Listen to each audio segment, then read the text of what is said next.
A paz do Senhor. Estamos aqui mais uma vez para falar da palavra de Deus, que é linda e poderosa. Estamos trabalhando o livro de Provérbios, mas hoje o Senhor me deu outra direção. Vamos falar em Mateus, Filipenses e terminar em Gênesis, onde o tema é: não estamos preparados para o não de Deus. Deus existe então e não estamos preparados, mas o não dele é vitória. O não dele é livramento. O não dele é milagre. Se existe alguma coisa que ele está dizendo não, mesmo sem querer, peça força, graça, sabedoria e entendimento a Deus. Diga: Senhor, seja feita a tua vontade. Me ajuda a aceitar a sua vontade. Porque o não dele, você lá na frente vai entender. Como ele disse aos discípulos, quando estava lavando os pés dele, que Pedro não queria, ele disse lá em João 7,13. 13,7 de João. O que eu faço hoje, vocês só vão entender amanhã. Então, o que ele faz na minha vida e na tua hoje, por mais que doa, que assuste, amanhã a gente vai entender. Porque às vezes ele promete algo e ele muda de rota. Lembra que ele disse que Ezequias colocasse sua casa em ordem? Mas Ezequias chorou e ele deu mais 15 anos. Ele também muda ao contrário.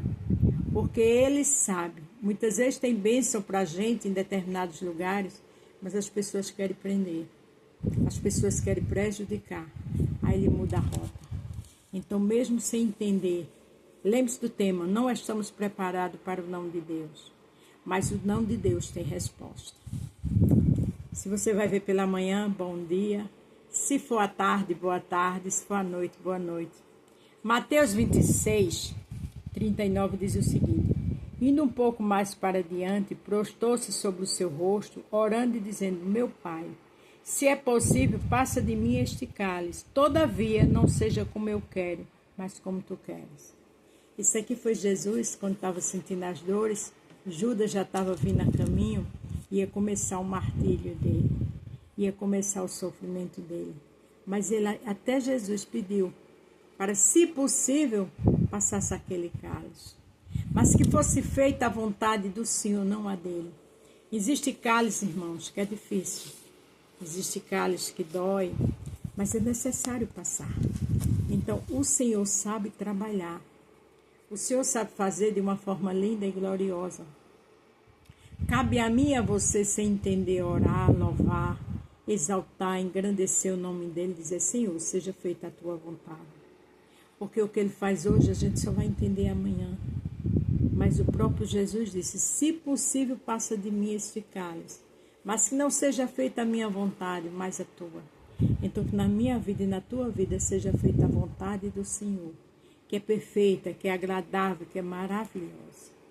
Aqui em Filipenses 4, vamos aqui para Filipenses 4. O 11 e o 12 diz o seguinte: não digo isto como por necessidade, porque já aprendi a contentar-me com o que tenho. Quem estava dizendo isso? Paulo. Sei estar abatido e sei também ter abundância. Em toda maneira e em todas as coisas estou instruído, tanto a ter fartura como a ter fome, tanto a ter abundância como a padecer necessidade. Posso todas as coisas em Cristo que me fortalece. Paulo disse aqui que sabia, estava acostumado com as lutas. Ele tanto sabia estar bem no muito como no pouco. Ele já tinha entendimento, amadurecimento para saber que a vida, ela é uma roda gigante. Um dia a gente está lá em cima, outro dia a gente está lá embaixo. Mas tudo faz parte de um propósito de Deus para amadurecer a minha vida e a sua. Então a gente aprenda com Paulo. Veja bem, viu?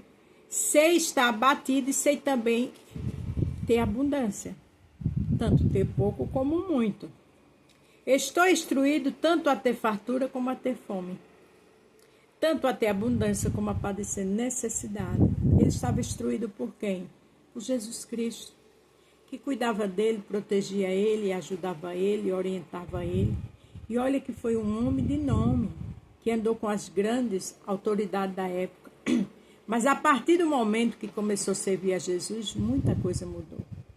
Então, eu e você tem que aprender como Paulo aprendeu. está no pouco, está no muito. Mas independente de qualquer coisa, estar com Jesus Cristo. Independente de qualquer coisa, saber que Jesus está no controle de tudo. Se você tem orado, tem clamado e essa enfermidade não tem passado, não tem cura, vai adorando, vai servindo ao Senhor com ela. Porque Jesus é com você.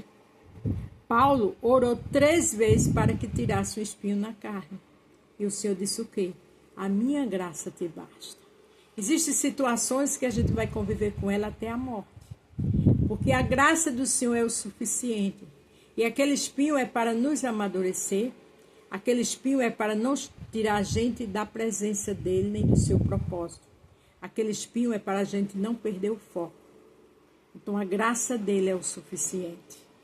Quando algo está difícil, que você não consegue sair, você diz, Senhor, me dá a tua graça. Porque a graça dele tem força, tem renovo, tem unção, tem livramento, tem bênção e tem proteção. Essa graça andava com Paulo. Essa graça anda com o servo e a serva que clama, que ora, que adora, que exalta e que glorifica o nome do Senhor. Então a gente tem que aprender em toda e em qualquer situação. Saber que Jesus está no controle de tudo. Saber que ele sabe trabalhar de forma linda e gloriosa. Aqui em Gênesis 16, o 8 e o 9, a senhora de Agar, Sara, o afligiu. Porque também Agar, depois que estava grávida do seu senhor, começou a se exaltar.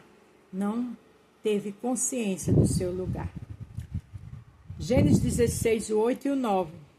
E disse Agar, serva de Sarai, de onde vem e para onde vai? O anjo perguntou. E ela disse, venho fugida da face de Sarai, minha senhora. Glória a Deus que ela não mentiu. Glória a Deus que ela disse, eu venho fugindo da face da minha senhora. Aí veja o que diz o 9. Então lhe disse o anjo do Senhor, torna-te para a tua senhora e humilha-te debaixo de suas mãos. Uma ordem constrangedora. Uma ordem difícil para quem tinha acabado de ser afligida, ter que retornar. Mas ela retornou. Por quê? Porque ela também errou. Então, existe um momento na nossas vidas que é necessário ouvir a voz do Mestre. Seja para perca, ou seja para ser humilhada. Seja qual for a situação, existe um propósito do Senhor. Mas eu botei aqui, não estamos preparados para o não de Deus. Mas orando, clamando, o Senhor nos prepara. Porque o não de Deus, a ordem para retornar, a ordem para sair, tem um propósito lindo. E Ele conhece, Ele vê tudo no escuro. Ele conhece o meu futuro e o teu. Vamos dar glória, vamos exaltar, vamos engrandecer o nome do Senhor, independente de qualquer situação. Eclesiastes 3 diz que há um tempo determinado para cada coisa. Tempo de estar junto, tempo de abraçar, tempo de se separar de abraçar. Porque cada tempo tem uma finalidade. Cada tempo tem um círculo que vai saindo e entra outro. Cada tempo tem um propósito, um projeto de Deus na minha e na tua vida. Cabe a gente amadurecer como Paulo disse que sabia viver em qualquer situação, ou boa ou ruim. Porque quando a gente passa a conviver com situações boas e ruins, nós estamos mais amadurecidos. Nós estamos com um amadurecimento mais forte, sabe? Com os pés no chão, do jeito que o Senhor quer. Não podemos ficar aquele crente tomando leite o tempo todo. Não podemos ficar aquele crente feito menino. Não. A gente tem que amadurecer. A gente tem que crescer. Então, determinadas lutas é para o nosso amadurecimento. Então, vamos orar para aprender a aceitar a vontade de Deus, seja qual for.